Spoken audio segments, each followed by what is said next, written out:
Alhamdulillah. Alhamdulillahillazi arsala rasulahu bil huda wa dinil haq liyuzhirahu 'ala ad-dini kullihi walau karihal musyrikun.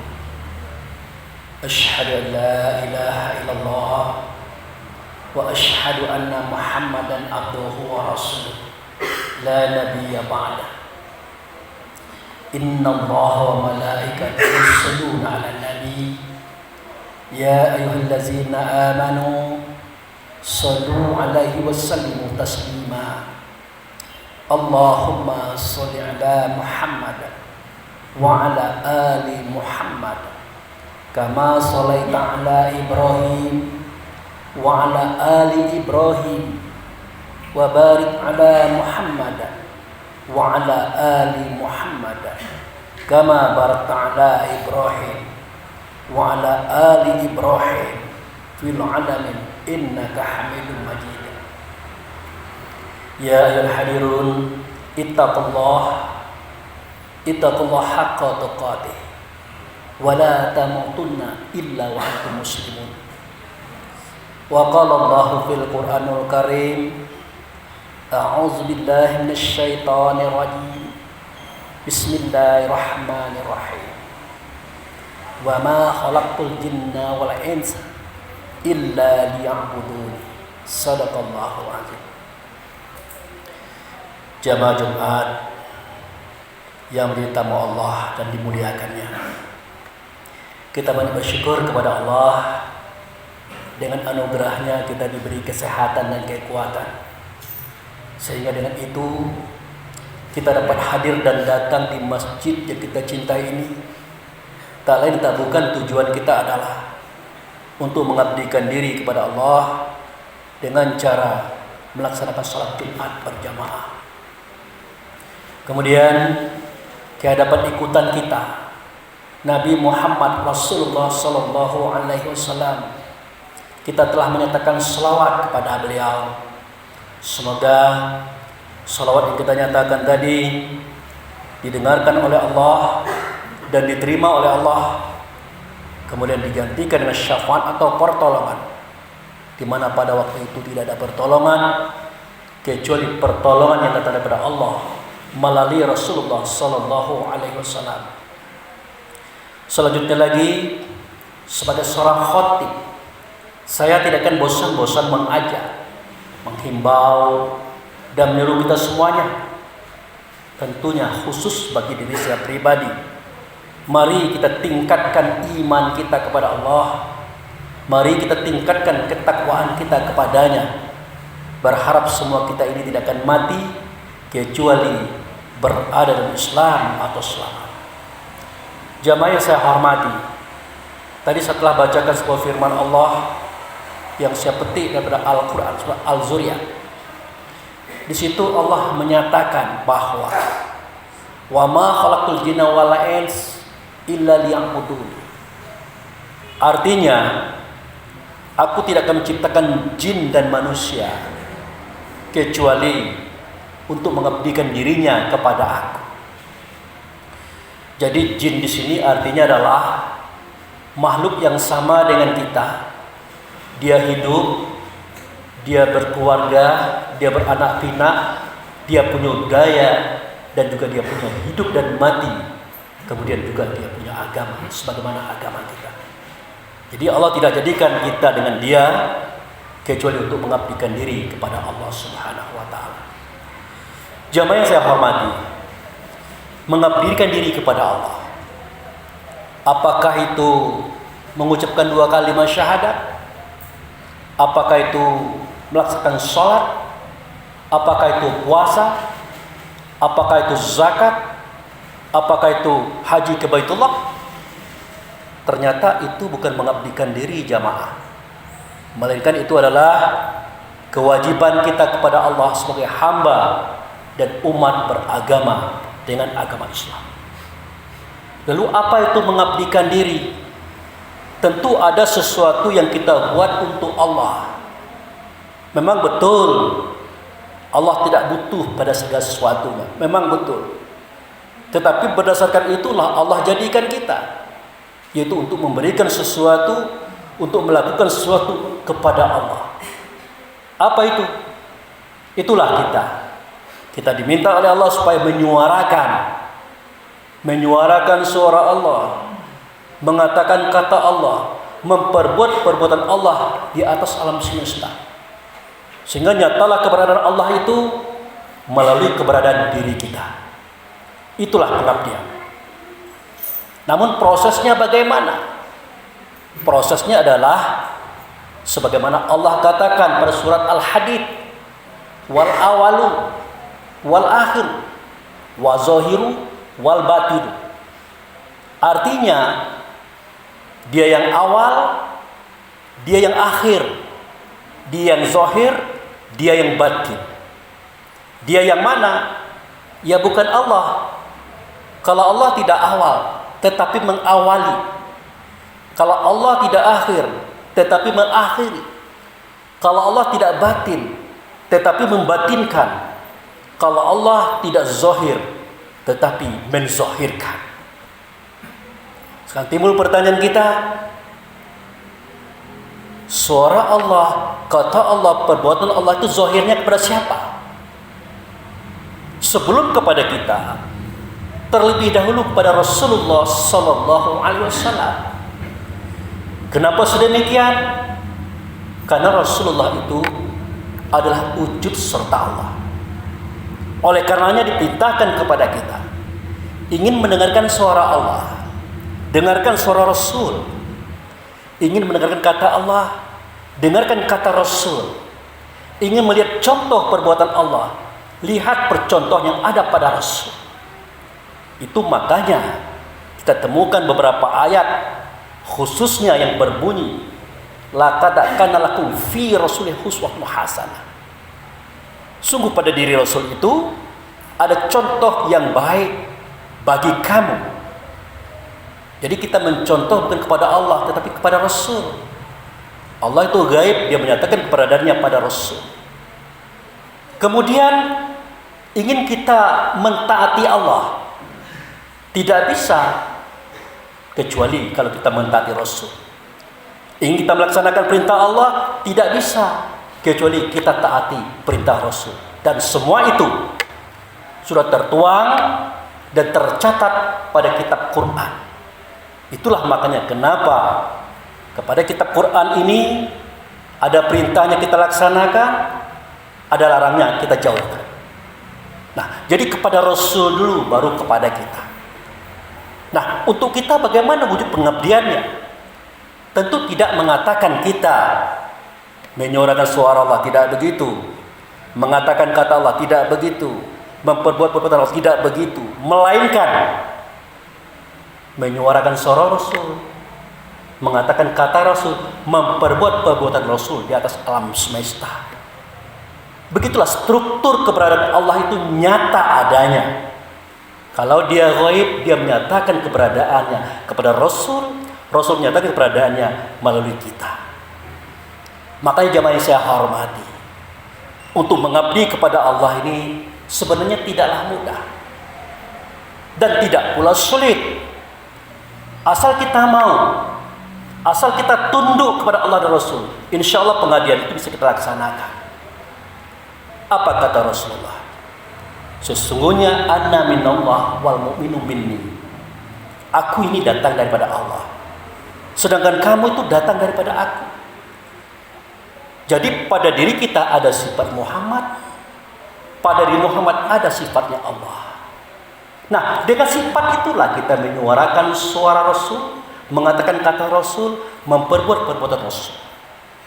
Kalau tidak dengan sifat itu, sudah tidak mungkin kita bisa melakukan itu. Nah, oleh karena itu jemaah yang saya hormati, mari kita mencoba menggali, mentalaah ayat Quran dan hadis ini sedalam mungkin, sepaham mungkin. Jangan sampai kita beragama hanya sekadar untuk catatan saja, hanya sekadar identitas saja, tapi perlakuan kita sebagai umat beragama tidak nyata adanya. Jangan sampai seperti itu. Untuk menjadi seorang umat Muhammad, Muhammad itu wujud serta Allah, itu tidak mudah. Bermula kita dari sikap sholat. Perhatikan sikap sholat itu. Kita berdiri bagai apa? Kita berdiri bagaikan alif, rukuk bagaikan ha, sujud bagaikan mim, duduk bagaikan dal.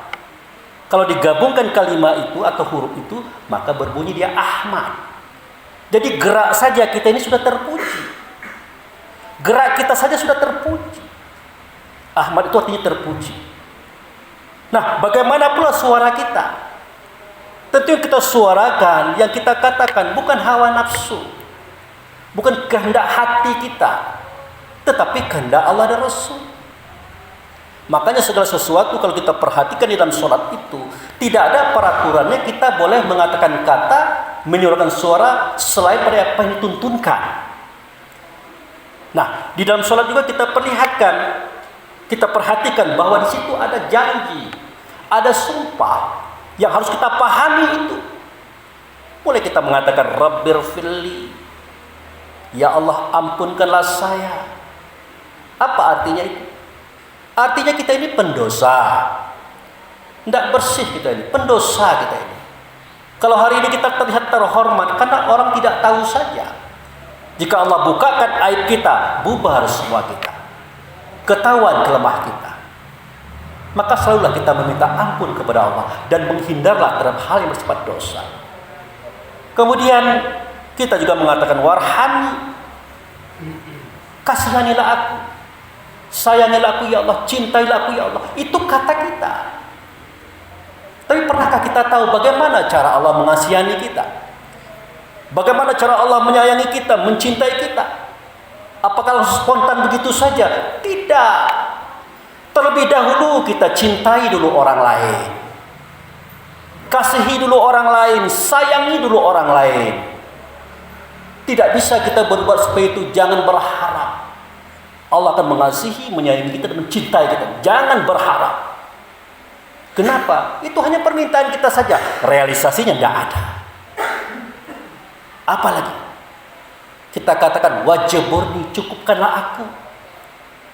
Jangan diartikan itu kayakanlah aku dengan materi, tidak begitu bahasanya. Cukupkanlah aku dalam rasa diri. Kalau kita lihat orang lebih dari kita, alhamdulillah. Orang kaya daripada kita, alhamdulillah. Yang penting bagi kita adalah rasa cukup dengan apa yang ada. Begitu cara Allah mencukupi. Untuk apa kita punya banyak? Untuk apa kita punya kekayaan kalau tidak pernah merasa cukup? Jadi pengertian cukuplah aku itu artinya jadikanlah pada diriku itu rasa cukup dengan apa yang ada. Sehingga kita tidak melihat kemana-mana, tidak berkiri dan kanan, tidak menumbuhkan rasa iri dengki kepada orang lain. Kemudian kita juga mengatakan warfa'ni, angkat derajat saya. Berkali-kali ngomong angkat derajat saya, tapi kita tidak tahu bagaimana cara Allah mengangkat derajat. Bagaimana caranya? Allah sendiri mengatakan yarfa'ullahu allazina amanu wa ta'ilni darajat. Allah hanya akan mengangkat derajat kamu itu kalau kamu punya iman. Kamu punya keyakinan, kamu punya kesadaran siapa dirimu, siapa Rasul, siapa Allah. Munculkan di hatimu tuh rasa keyakinan.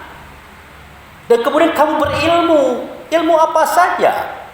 Mau ekonomi, politik, sosial, budaya, agama, silakan. Kalau sudah kamu beriman, kamu berilmu, kata Allah, gampang aku mengangkat kamu. Ini kita malas belajar.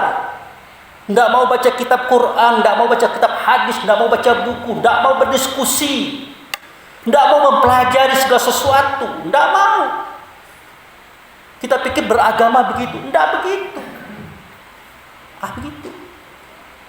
Oleh karena itu jemaah yang saya hormati, dipahamilah apa yang kita ucapkan. Kita kadang-kadang saking tidak mengerti kita, maaf betul ini. Kita perhatikan saudara-saudara kita, kaum muslimin dan muslimat. Doanya bagus, panjang-panjang, mantap-mantap. Pernahkah mereka menyadari apa itu doa?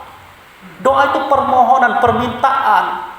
Terlalu banyak kita meminta, artinya terlalu banyak kita harus merealisasikan. Kalau kita minta banyak, realisasinya tidak ada, tidak makbul.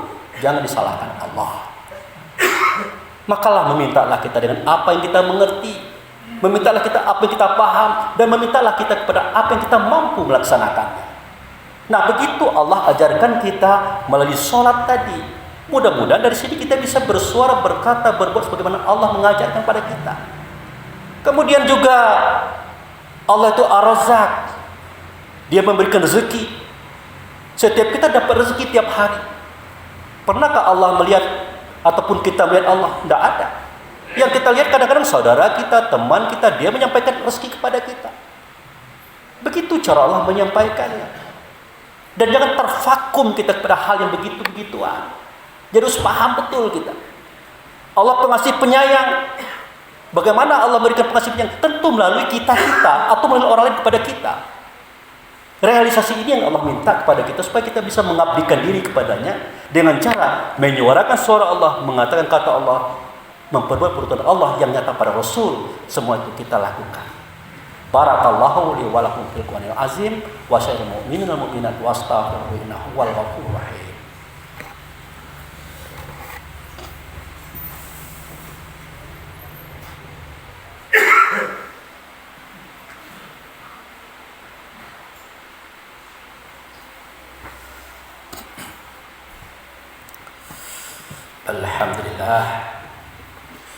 Alhamdulillahillazi arsala rasulahu bil huda wa dinil haqq liyuzhirahu 'ala ad-dini kullihi walau karihal musyrikun. Asyhadu an la ilaha illallah wa asyhadu anna Muhammadar Rasulullah. Allahumma shalli ala sayyidina Muhammad wa ala ali sayyidina Muhammad. Amma ba'du. Jamaah yang saya hormati, di akhir khutbah ini saya simpulkan apa yang saya sampaikan tadi, bahwasanya dikendaki kita itu menyuarakan suara Allah, kata Allah, perbuatan Allah yang kepada Rasul, suara Rasul, kata Rasul, perbuatan Rasul yang ada pada kita. Biar kita jadi umatnya. Dan hal ini harus bisa kita lakukan jika kita bersifat sidik, amanat, tabligh, fatama. Tidak bersifat yang seperti itu, kita tidak bisa melakukan apa-apa tentang apa yang Allah kehendaki atas diri kita semua. Mari kita berdoa kepada Allah dengan doa yang baik, dengan doa yang benar, yang ikhlas. Mudah-mudahan semua doa kita, harapan kita diperkenakan oleh Allah Subhanahu wa taala. Mari kita berdoa. Na'udzubillahi minasyaitonirrajim. Bismillahirrahmanirrahim. Ya Allah, ya Rahman, ya Rahim. Ya Malikal Qudusus Salam, ya la ilaha illa anta. Allahumma ya Allah, bi hadza zuhri hadarna fitratika. Aina hadarna fitratika bi dzambina katsira. Fazalika faghfir lana ala dzunubana. Faghfir lana ala dzunubana, faghfir lana ala dzunubana. Rabbana zalamna anfusana wa illam taghfir lana wa tarhamna lanakunanna minal khasirin. Rabbana ighfir lana wa liwalidayna warhamhuma kama rabbana shaghira. Allahumma ighfir lil mu'minin wal mu'minat, muslimin wal muslimat, al ahya'u minhum wal amwat. Rabbana hab lana min azwajina wa dzurriyyatina qurrata a'yun waj'alna lil muttaqina imama. Rabbana na'udzubika bi kalimatika tammati minal bala'i dunya bala'il akhirah, azabi dunya azabil akhirah, fitnati dunya fitnatil akhirah, ala nafsina wal ahlina wal ikhwanuna wal a'maluna wal maluna la hawla wala quwata illa billahi alil azim. Rabbana atina fi dunya hasanah wa fil akhirati hasanah wa qina azabannar. Ibadallah, innallaha ya'muru bil adli wa ihsan wa ita'i dzil qurba wal fasl wal munkar wal ba ya'izukum la'allakum tadhakkarun wa la dzikrullahi akbar wa aqimus shalah.